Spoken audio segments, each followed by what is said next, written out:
Pilota.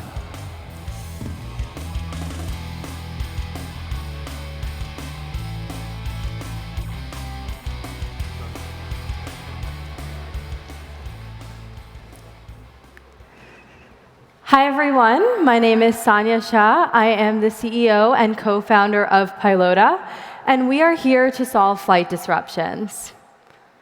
OK, so it's 10 a.m. Friday morning. You just had a long week of meetings, and you've arrived at the airport to finally take your flight home. You get there, and then you realize your flight has been disrupted. And I think that's a feeling we all know too well. It's a feeling of frustration, anger, because you know the situation is out of your control, and all you can do is wait your turn to fight it out with the airline or wait out the disruption. Either way, you're getting home frustrated, angry, and way later than expected. But that's why we've created Pilota. At Pilota, we use AI to predict disruptions ahead of time and proactively book travelers on a new flight for free during disruptions. So let me show you how this situation would have played out if Pilota had been used. At Pilota, we're continuously monitoring our travelers' flights and using our custom-built machine learning algorithms to predict the risk of disruption to each of these flights. In this situation, we would have been able to detect that this flight is at risk of disruption and notified you, say, Thursday evening, and then we would have sent you a list of all the alternative flights traveling on your route. And within one click, you could choose one of these flights that works best for you, and we would send you the boarding pass free of charge. At this point, you now have the option to wait out your disrupted flight or take this new flight home. This way, you're getting home on time, on your terms, without having to argue with anyone. So now at this point, you're probably thinking, doesn't the airline reaccommodate me during disruptions? Or maybe you're thinking of some of our competitors. Well, the airline will do everything they can to keep you on a flight within their airline. They're also trying to reaccommodate 300 other passengers along with you. So your flight might not be for hours from now or till the next day. At Pilota, we empower the travelers to choose a flight that works best for them, regardless of the airline. We also allow them to take matters into their own hands and pick a flight that works best for them instead of waiting to see what the airline puts them on. Compared to our competitors, we offer a proactive approach, which means we're using our predictive analytics to not only predict the disruptions ahead of time, but mitigate them. So our travelers don't have to wait for the disruption to be announced and can avoid it completely. There's a lot of different target markets for a product like this, and we've chosen to begin by selling to travel management companies.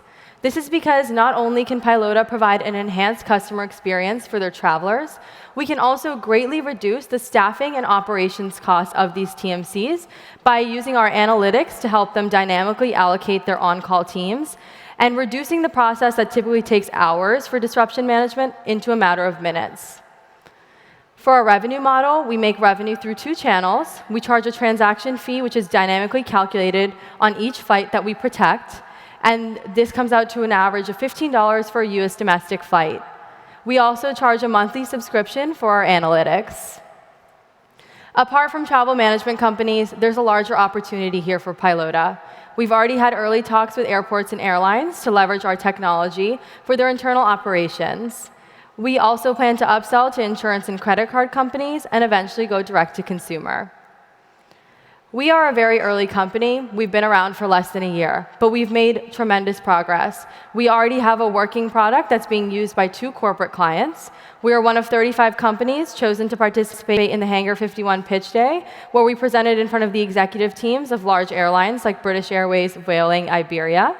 We're one of 8 companies who participated in the United Technologies Accelerator, and we are currently part of batch 26 of 500 startups.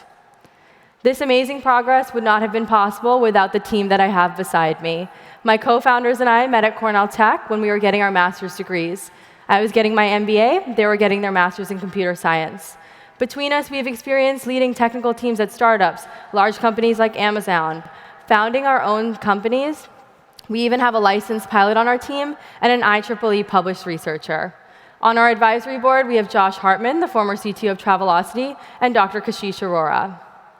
With that, I invite you all to try out, if you're flying home from this conference or for the holiday season, sign up for our private beta on our website where you can get free risk analytics for your flight and see if you qualify for Pilota protection.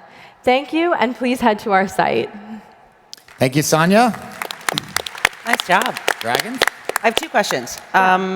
First question is, what do you consider to be a disruption? And my second question is, are you going to branch out beyond airlines? Yeah, so we have different thresholds that we consider for disruption. And to be fully transparent, we're still testing a lot of them out with our pilot customers. Right now, we consider disruption to be a delay over 3 hours or a flight cancellation. Yeah, I'll jump on this since we've got the airline side of it. One thing that I think is interesting is that your capability for the actuarial science. I'm not so convinced that your product will actually not be replicated. And actually, I see a lot today by travel providers, corporate travel providers in particular. However, if you have a model, an algorithm that can essentially have the economics built in of what's the risk, what's the reward, and make that your business, I do wonder if there's more capability beyond airlines and if that could be repeatable. What are your thoughts on that? That's something we've definitely invested a lot of our time and efforts into, building our own AI underwriting engines to mitigate the risk. As I mentioned, we charge a dynamic price, and that's key to our risk mitigation. And we're using that for what we're providing right now, but I think there's definitely a broader use case for this AI underwriting engine that we've built. If I'm in New York and we're delayed, are you going to try to put me on an Amtrak to get me to Boston? Well, that's definitely on our roadmap. We would strive, if you're in JFK, to put you on another flight in JFK. But on our roadmap, we'll put you on an Amtrak, maybe get you a rental car, whatever works for your situation. Tell us a little bit more about who the customers are here. I'm gathering it's a B2B solution. So are your customers TMCs? Are they OTAs? Who are you selling to? Yeah, so we're going to begin by selling through travel management companies because they can not only sell the protection to their end customers and use it as an ancillary service, they can leverage the analytics to help with their own operations. So what's your sense of what the travel management companies are doing right now? Like what are they doing right now, and how do you think what you've got is a little bit better or a little bit cheaper or whatever might be the case? Yeah, so from what we know right now is these travel management companies put together these teams to sit there on call and be there if any disruptions happen. But with our analytics, they can now dynamically allocate those teams. So if only 5 flights are at risk of disruption, you may only need a certain number of people on call instead of the typical 25 people that they have just sitting there doing nothing, waiting for a disruption to happen. Does that pass the Miriam test? Is that true? It's a lot longer than that, but I guess just a question I have is most corporations, right, they self-insure for this, right? I'm an executive. If I have to change my flight or I have a cancellation, I just buy whatever I need and I just go, and I make that decision in the moment. Have you done any analytics as to what a large enterprise, what it would do for them? Is it a cost saver, or is it just really about just keeping the travelers on the road? Because most corporations, they know they spend a certain amount of money on rebooking and cancellations and refunds. 20 to 30% of every business trip is changed in some way. Is there a cost savings? Yeah, so I think the biggest cost saving lies in our proactive approach. So if we can tell you today that your flight tomorrow is going to be disrupted and save you the time of getting to the airport, finding out your flight's disrupted, and then taking the flight that's 3 hours from now, when you could have spent the 3 hours on the client site building that client relationship, that's where we can save you time and money. But that's where I'm concerned, where others are thinking about that as well. Make sure you know what is unique of what you can do. I'm a huge fan of what you talked about is this AI underwriting. Don't forget that. Definitely. Thank you, Sonia. Thank you. Miriam smell.